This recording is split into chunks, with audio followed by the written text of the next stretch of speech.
Balado-diffusion, la simulation clinique haute fidélité, la révision. Cette balado s'adresse aux facilitateurs et aux facilitatrices qui ont suivi la formation La simulation clinique haute fidélité à ESPAM Montréal. Partie 2. La simulation. Revoyons d'abord les éléments à intégrer pour chacune des simulations. Chaque groupe d'apprenants doit avoir entre 10 à 15 minutes pour compléter leur scénario. Il est important de ne jamais envoyer un participant ou une participante seul. Une observation simultanée par les pairs sera possible dans la salle de débriefage. Afin de maintenir l'attention des observateurs et observatrices, il est important de remettre et d'expliquer la grille d'observation active des pairs lors de la simulation. En gardant ces points en tête, vous contribuerez à enrichir et dynamiser l'expérience en simulation de vos apprenants et apprenantes. Voici quelques points importants sur le rôle du facilitateur ou de la facilitatrice pendant la simulation lorsque vous jouez le rôle du ou de la patiente simulée. Il est important de connaître le scénario et les objectifs de la simulation. Il faut se mettre à la place d'un vrai patient ou d'une vraie patiente, répondre seulement à la question demandée et accepter toutes les interventions des apprenants sans les contester ou faire hésiter les apprenants. Il est important d'être constant ou constante dans le scénario entre les équipes.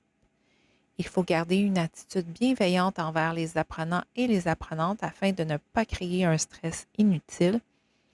Il est possible d'ajouter des éléments perturbateurs, soit des bruits si la simulation semble trop facile, ou des éléments facilitants, des signaux, si la situation semble trop complexe pour vos apprenants, mais il est important d'en discuter préalablement avec le ou la spécialiste en simulation qui vous accompagne en salle de contrôle. Voici maintenant quelques éléments du rôle du facilitateur ou de la facilitatrice lorsqu'un scénario est réalisé avec un ou une patiente standardisée. Il est important de rencontrer le patient ou la patiente standardisée et de discuter avec lui ou elle du scénario avant la simulation, soit pendant le briefage. Il est primordial d'utiliser le talkie-walkie pour guider le ou la patiente standardisée. Vous allez devoir gérer la console de son et les caméras. Il est également possible d'ajouter des éléments perturbateurs ou des bruits, ainsi que des éléments facilitants ou des signaux, selon la situation, après discussion avec le patient ou la patiente standardisée. Nous aimerions maintenant mettre en lumière quelques pièges courants à éviter durant les simulations pour garantir une meilleure expérience à vos apprenants et apprenantes. Ne pas connaître le scénario ou les objectifs de la simulation. Dans le cas d'une préparation insuffisante, il vous sera difficile de faire avancer le scénario selon les interventions des apprenants ou apprenantes. Refuser une intervention erronée. Nous vous recommandons plutôt de donner une suite logique à cette intervention et de saisir l'occasion de vous intéresser à comprendre l'écart de performance lors du débriefage. Dire « Faites quelque chose ». Ce type d'intervention est plutôt stressant et risque de ne pas mener au résultat souhaité. L'utilisation d'indices plus réalistes liés au cas du patient est souhaitable. En contrepartie, donner trop d'indices, surtout au premier groupe, n'est pas une pratique recommandée. Cette intervention est souvent motivée par le désir de voir vos apprenants réussir. Cependant, cette pratique peut aussi freiner le développement de leurs compétences. Il faut donc y aller avec le bon dosage.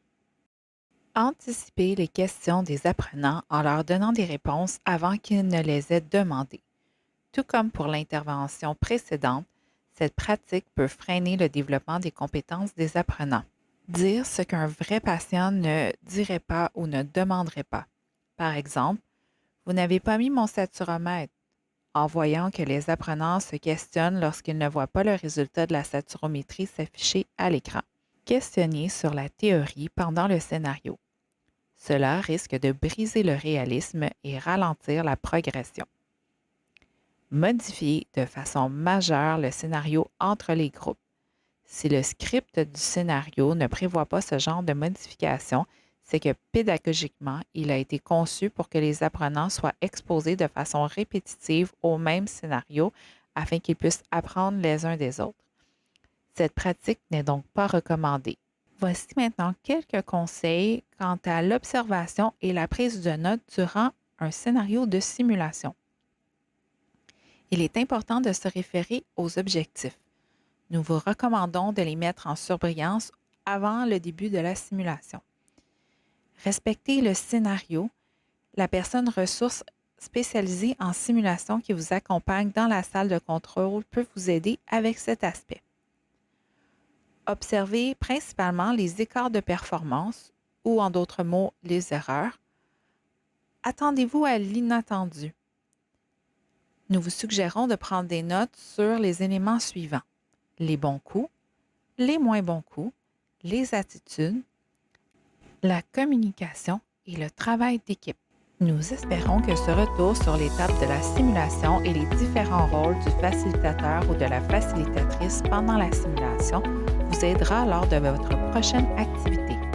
Au plaisir de vous retrouver pour la 3e et dernière partie de cette série de balados qui traitera du débriefage. À bientôt!